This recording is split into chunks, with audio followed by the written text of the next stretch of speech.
Em nome do Pai que me criou, em nome do Filho que me resgatou e em nome do Espírito Santo que me santificou, divina vontade, reina na minha vontade. Ó minha mãe, eu te amo e tu me amas. Dai-me um gole da vontade divina, minha alma. Me abençoa, mãe, para que todas as minhas ações sejam feitas diante de vossos olhos maternais. Em nome do Pai, do Filho e do Espírito Santo. Amém. Continuando então, Coroa da Santidade, página 493. Continuando essas refutações e controvérsias, né, que estão presentes nos escritos da serva de Deus Luísa Picarreta, do livro da Coroa da Santidade, do filósofo e teólogo Daniel O'Connor, americano, professor, né, que estudou bem todos os pontos referentes aos escritos da Luísa Picarreta e traz no seu livro Coroa da Santidade tudo sobre as revelações dela. Então ele vai agora falar sobre o quinto dogma mariano. Nesse ponto, o único recurso que resta para quem deseja negar o dom da divina vontade, porque ele é simplesmente grande demais, é negar a própria possibilidade deste grau de santidade. Em outras palavras, dizer que nem mesmo Nossa Senhora tinha tanta santidade. Portanto, é irônico que, enquanto alguns detratores das revelações de Luísa dependem de suas críticas sobre Luísa ser exaltada demais em comparação com Nossa Senhora, talvez detratores ainda mais sérios simplesmente questionem o quanto as revelações de Luísa exaltam Nossa Senhora. E verdadeiramente essa exaltação é enorme. Jesus diz a Luísa que Maria o domina e que a menor parte de suas respirações e movimentos continha e contém maravilhas encantadoras. Ele diz a Luísa Picarreta que na Assunção de Maria, as glórias dentro dela eram tão grandes que enchiam o próprio céu e, portanto, irromperam para preencher toda a criação, e que a sua beleza é tão inacessível e conquistadora que até os anjos estão sem palavras, não conseguem encontrar palavras para descrever o que observam em Maria. Poderíamos continuar, mas se alguém quiser ser lembrado da exaltação de Maria, recebe nas revelações de Luísa Picarreta, que me parece incomparável. Veja o capítulo deste livro intitulado Cresça no Dom de Maria. De fato, a santidade de Maria é uma verdade de vital importância, sobre a compreensão de que o destino do mundo pode depender em grande parte.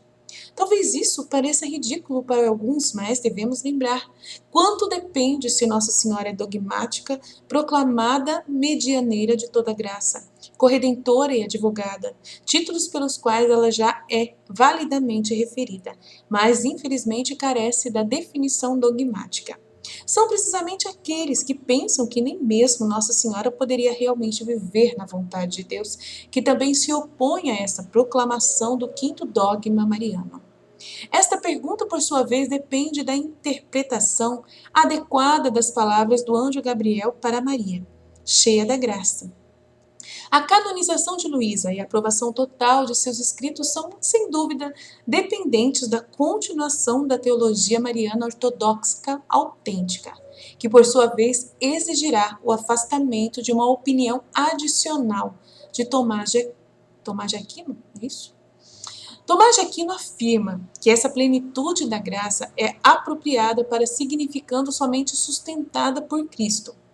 Ele compara as palavras da saudação angélica às palavras que as Escrituras usam para descrever Santo Estevão, que também é dito ser cheio de graça. Na Suma, Tomás de Aquino escreve: disse que a Santíssima Virgem é cheia da graça, não por parte da própria graça, já que ela não tinha graça em sua maior excelência possível. Essa opinião particular de Tomás de Aquino, de que Maria não tinha graça em sua maior excelência possível, deve ser posta de lado, não apenas para atender às revelações de Luísa, mas também para atender à grande maioria do desenvolvimento da boa teologia mariana, especialmente como ensinado por São Luís Maria de Montfort, Santo Afonso de Ligório e São Maximiliano Kolbe, e abre caminho para a proclamação do quinto dogma mariano. Agora, a filosofia e a teologia de Tomás de Aquino continuam sendo a melhor e a mais segura norma para chegar às verdades da fé, mas não devemos ter medo de deixar de lado apenas algumas opiniões de seus milhares.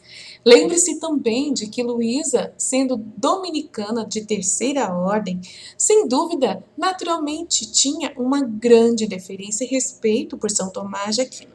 Mais importante ainda, essa opinião de São Tomás de Aquino parece ser contrariada pelo Papa Pio IX, na mesma Constituição Apostólica em que ele definiu o dogma da Imaculada Conceição, pois nisso o Papa ensina: quando, por ordem do próprio Deus, Maria foi proclamada cheia de graça pelo anjo Gabriel, quando ele anunciou sua dignidade mais sublime de Mãe de Deus, os pais da Igreja, pensaram que essa saudação singular e solene, nunca ouvida antes, mostrou que a Mãe de Deus é a sede de todas as graças divinas.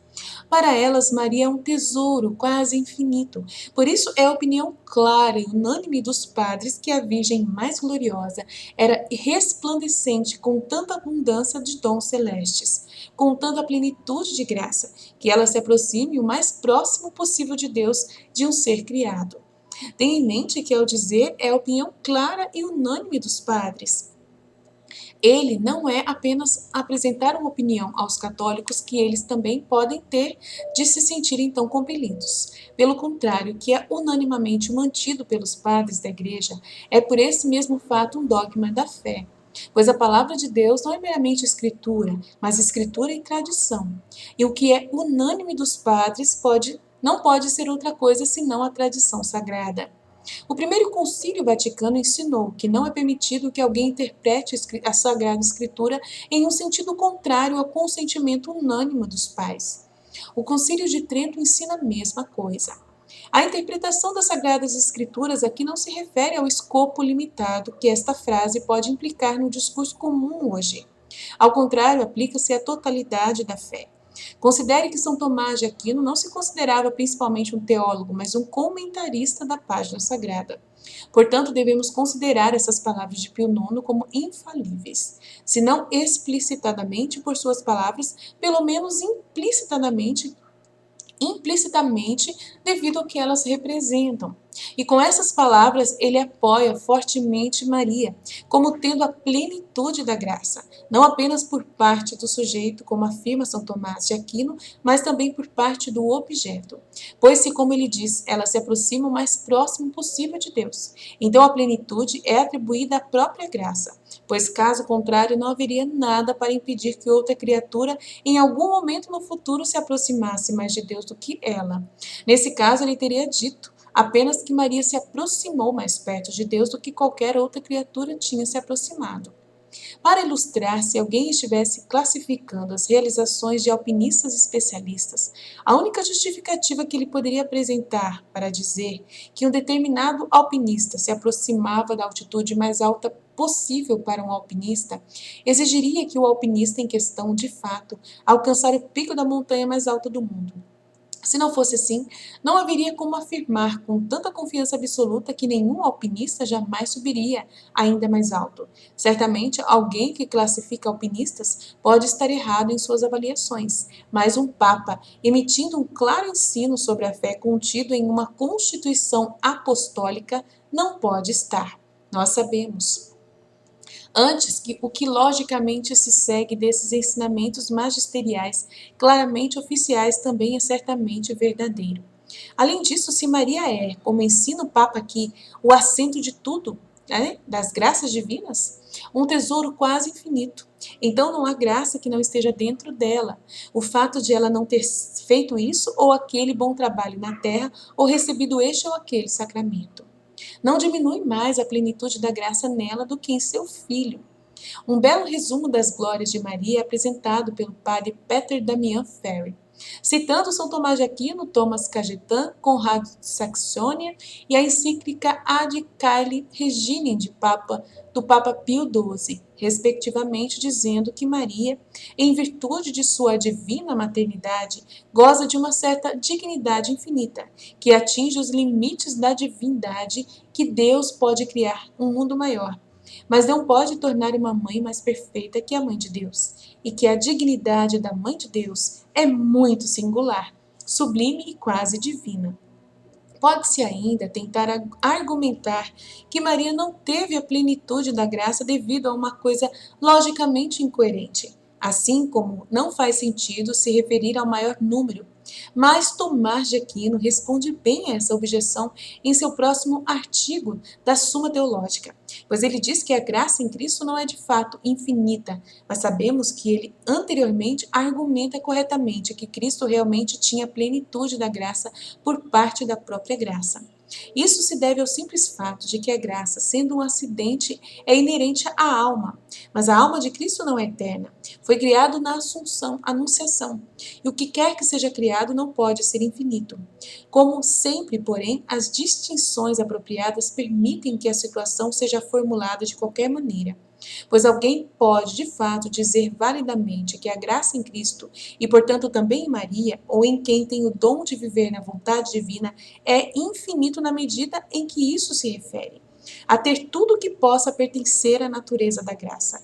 Há muitas outras distinções, qualificações e especificações que poderiam ser feitas em relação à plenitude da graça e aos modos de infinitude, que estariam muito além do escopo deste trabalho.